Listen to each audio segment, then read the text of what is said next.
I think for me it's a badge of honor, because I think I'm going to go down in history as the first person who was unethically expelled by the Ethics Committee, whose mandate did not even extend to an expulsion. I mean, the best they can do is actually a suspension.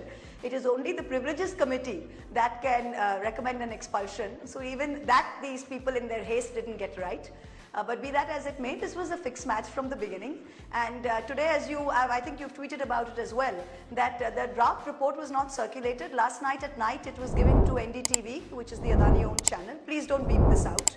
And it was handed out to certain members of the BJP press, and a hard copy was sent to members. That's how scared they were. It said discussion, consideration, and adoption of the report on the agenda. And when the members walked in and they said, you know, we're going to discuss this, the chairperson said, no, we're only going to put it to a vote. That's how desperate these people were to shut me up. So I think, you know, this is a foregone, this was a foregone conclusion. And but the important thing to remember is that they're doing this as a media circus for the next 3 weeks, Rajdeep. They say, oh, she's expelled, she's expelled. They don't have the power to actually expel me. It's a recommendation which they will give to the Speaker. The Speaker obviously will forward it to the House on the first day of the winter session. So the day I can actually be expelled is on the first day of the winter session. That the sharing of a Lok Sabha portal, what is unauthorized persons? There were never any NIC rules given as to who is authorized and who is unauthorized. Till today there is no rule. For the past 3 weeks since this investigation, this kangaroo court has been going on, the NIC still has not put out any rules. How is that any person can use any help for parliamentary assistance anywhere? Every parliamentarian is covered as long as they receive no pecuniary benefit. You can ask any question that is in public interest. All of my 61 questions, especially the ones on Mr. Adani, are in public interest. My question on how he illegally got Thamra without a tender is in public interest. My question about how his shady company, which is owned by FPIs from abroad, that SEBI doesn't know about and is buying up airports and ports in India, is in public interest. My 9 questions on Adani are in public interest, and all my questions are in public interest. I am free to use typist assistance from anywhere, and if the NIC is such a secret portal, please block foreign IP addresses from entering. Yep. And the most important thing is, there's no national security. It's laughable. We have reduced parliamentary democracy in India to a farce. We have reduced it to a farce. When a Minister of Home Affairs is giving clearance to Adani to buy airports and ports in this country, when you don't know who owns the stock, and Chinese nationals and UAE nationals own his stock, and you're giving MHA clearance, you see how stupid that is. In this 500-page report, there is not one shred of evidence. It's the first time I think an ethics committee has perjured itself when they have talked about money, because in this entire 500 pages, there's no mention of money or cash, because there isn't any. So they haven't found any proof of cash. They have not even found proof of kind, because Darshan in that post affidavit was exceedingly vague and said broad things. They've got no proof of anything. The only thing they have is me by my own admission, who pointed out the 4 things that I've took from them, which is namely 1 scarf, some makeup, a car and driver in Bombay and Dubai, and architectural drawings for my house and secretarial assistance. The only thing they have is what I voluntarily gave. Apart from that, there is no shred of evidence. So they are saying in the 500 pages, there is no evidence. The complainant could provide no evidence. Mr. Hiranandani was not even asked to depose before the committee. No cross-examination. Do you see the logic in this?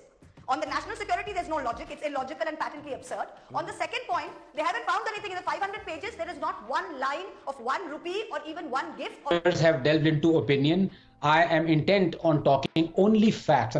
But before I come to that, I want to say this to avoid all this confusion that has happened over the past 4 or 5 days.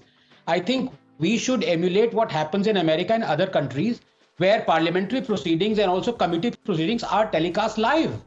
All these issues of what Danish Ali is saying, what this JDU gentleman is saying, would be seen by public, whether it is true or not.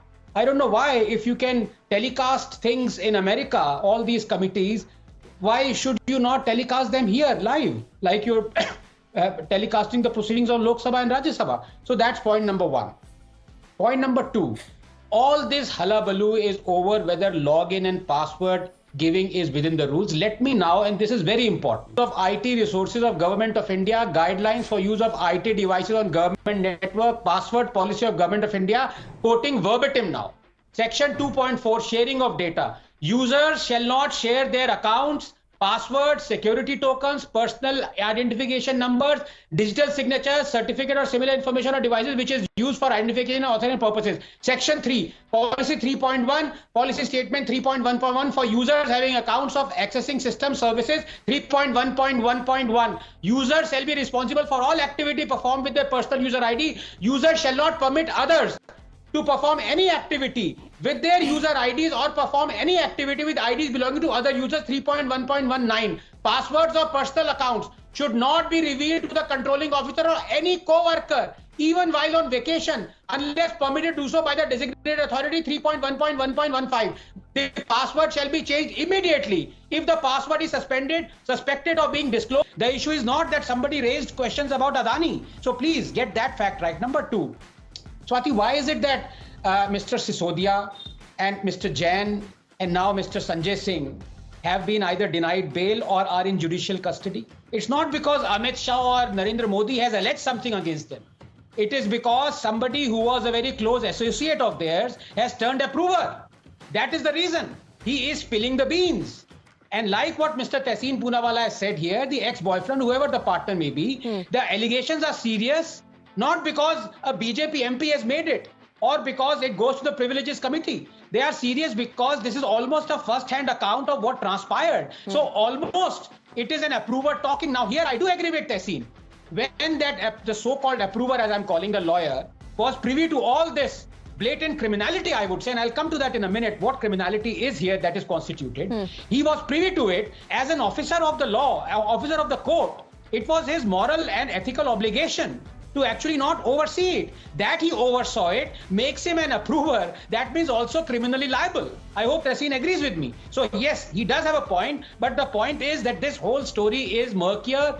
Away from being murkier, it is serious because it is almost as if an approver is spilling the beans, not because some BJP minister has said. Now finally, you see, Mahua can build a mall with all those 34 pair of shoes or whatever it may be, Louis Vuitton or whatever it may be. I'm not concerned about that.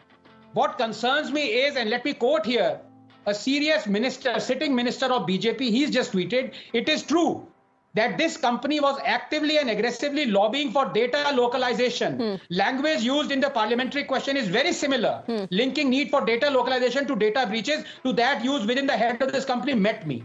This is what is serious, Swati. Not all those allegations or what goes on in people's personal lives. What is serious here is the allegation that this minister has made, not the minister who's actually used the wordings of the partner. Right. This is what is serious. This is what constitutes criminality and liability. And I hope the rest of your panelists please answer this specific question. Vivek Was Srivastava. there criminality and treachery on the part of a member of parliament to work on the behest of someone at the cost of the country? Vivek